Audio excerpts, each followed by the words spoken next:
Mummy આજે અત્યારે શું બનાવો છો? અત્યારે હું ગાંઠિયાનું શાક બનાવું છું. ગાંઠિયાનું શાક ઘરે પાડેલા ગાંઠિયાનું શાક હોય છે. પહેલાં લોટને ચાળી નાખવાનો, ચણાનો લોટ ચાળી ચડાઈ જાય.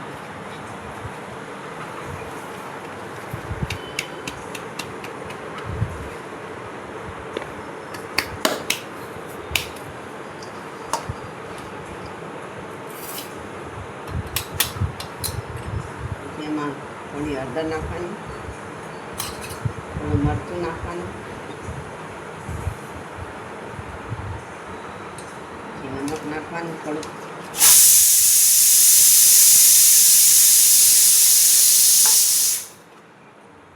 તેલ નાખવાનું.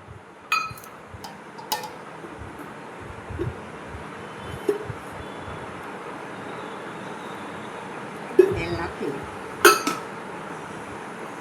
પછી લોટ પાણીથી બાંધી દેવાનો.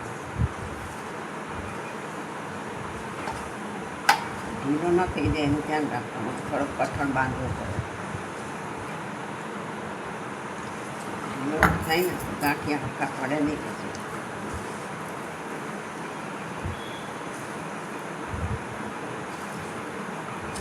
થોડો ઢીલો લાગે થોડો તેમાં લોટ ઉમેરી દેવો. ચાળી દે. કયો લોટ છે? ચણાનો લોટ. ચણાનો લોટ છે. ચણાના લોટનું અને ગાંઠિયા એ શાક ખાવાની મજા આવે. ખીચડી જોડે ખીચડી, બાજરીનો રોટલો અને ગાંઠિયાનું શાક. આ રીતે થોડું કરી દેવો પડે.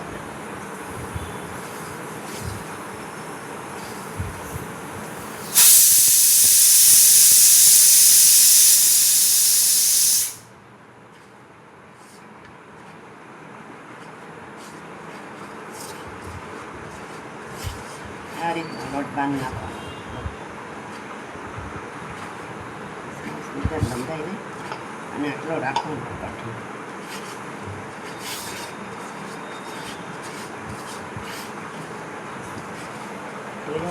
લોટ બાંધીએ ને ગાંઠિયા પાડીએ ને તો એ બધી શાક પોદા જેવું થઈ જાય. છે કઠણ હોય ને તો ગાંઠિયા અંદર સરખા રહ્યા તો એ શાક ખાવાની મજા આવે. આ શાક એકદમ ઈઝી છે. પેલા વાટકીમાં પાણી નાખવાનું. પાણીમાં બધું હળદર, મીઠું, મરચું નાખી તેલ મૂકી. તેલ આવી જાય એટલે રાઈ મૂકી. રાઈ થઈ જાય એટલે હિંગ નાખીને પછી સીધું એ પાણી વાટકીમાં હોય ને એ વઘાર નાખે.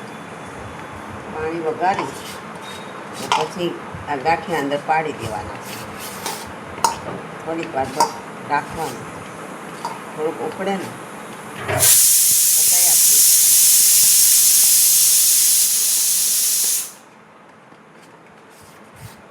એકદમ સરસ રીતે બંધાઈ જાય. તેલ નાખીને મસરી નાખવાનું.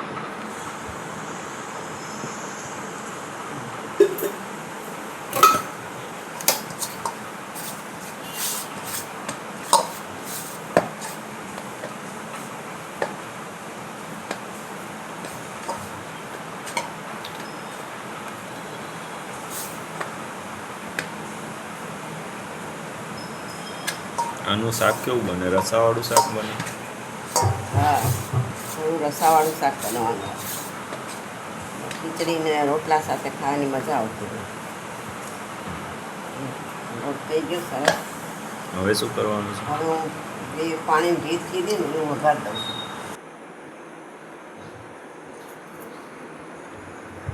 આ શું કરો છો હવે? જો હવે આમાં તેલ મૂકી દઉં છું તગારામાં.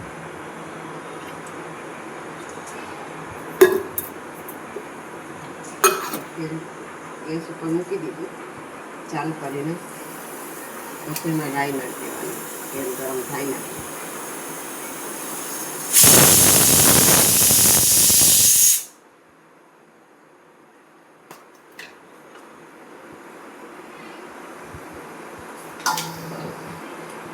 ત્યાં સુધીમાં આમાં પાણી લેવાનું. પાણી લઈને એમાં થોડી હળદર અને થોડું મરચું, કાશ્મીરી મરચું નાખવાનું અને નમક નાખી દેવાનું.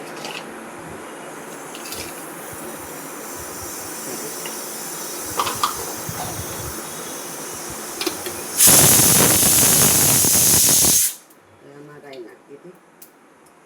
શાક તો એક જ છે.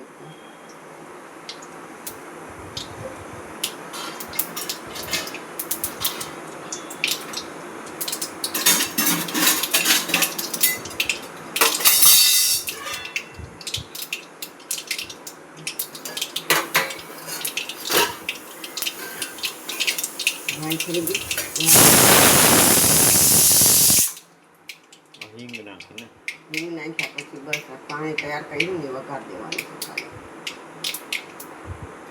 આ હિંગ નાખી દીધી અને આ પાણી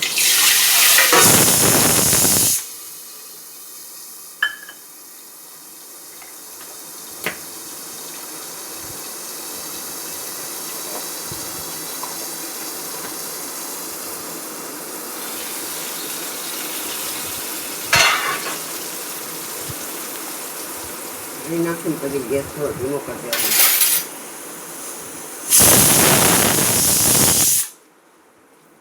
એમાં આટલું પાણી તો ન થાય એટલે થોડું વધુ નાખવાનું.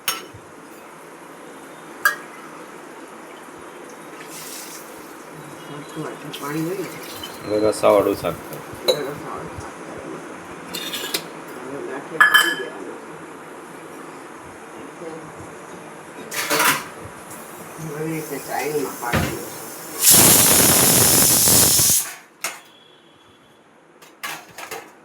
ઊંધી ચાણી રાખી લોટ લઈને પાડી દેવાનું.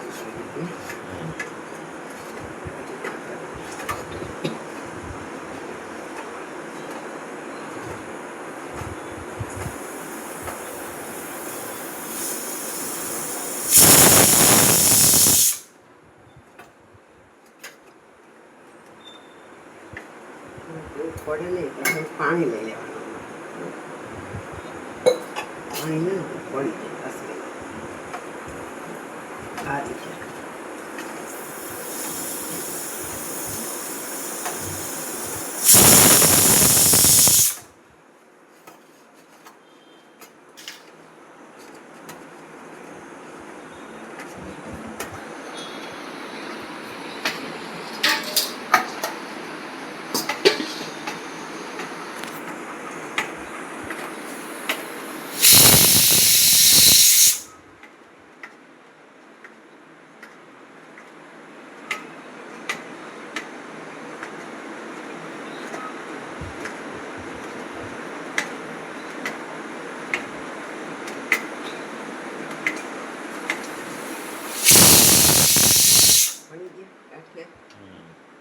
પછી આમાં નાખી દેવાનું.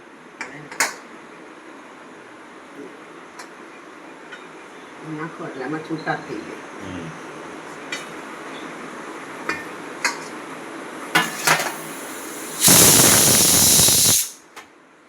આને સંચામાં ભરીને થઈ શકે? એ રીતે થઈ શકતા હશે.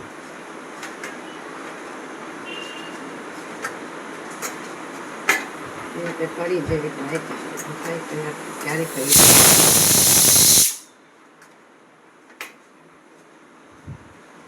કઠોળ છે કદાચ સંચામાં નાખીને તરેલા ગાંઠિયા તૈયાર હોય તો એનું આવી રીતે જ બને?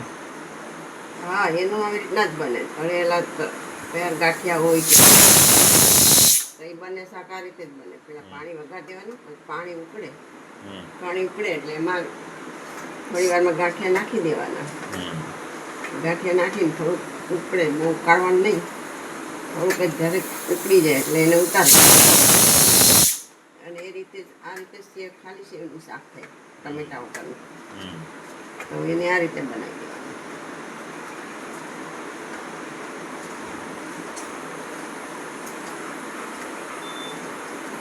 આ લોટને આટલું કઠણ રાખવાનું કારણ? કઠણ રાખ્યું હોય કે ગાંઠિયા છે ને એમાં રહીએ, નહીં તો પછી એકદમ પેલું શાક આવું પેલું થઈ જાય. ગાંઠિયા દેખાય નહીં અંદર આ પાણીમાં. એટલા માટે થોડુંક આ કઠણ રાખ્યું હોય. થોડુંક પાણી નાખે તો લસરીને પડી જાય ગાંઠિયા.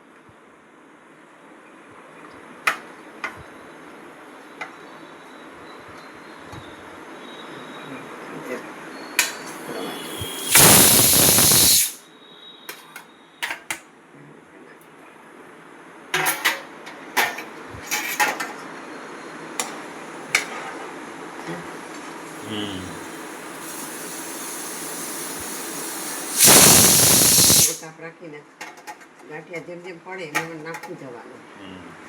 બસ પછી ધીમો તાપ કરીને એને માથે થોડીક વાર થાળી ઢાંકી દેવાની. થોડુંક ઉકળે એટલે આ લોટ બફાઈ જાય. બસ બીજું કંઈ કરવાનું નથી. તૈયાર થઈ જાય એટલે હું બતાવીશ શાક તો કેમ થયું.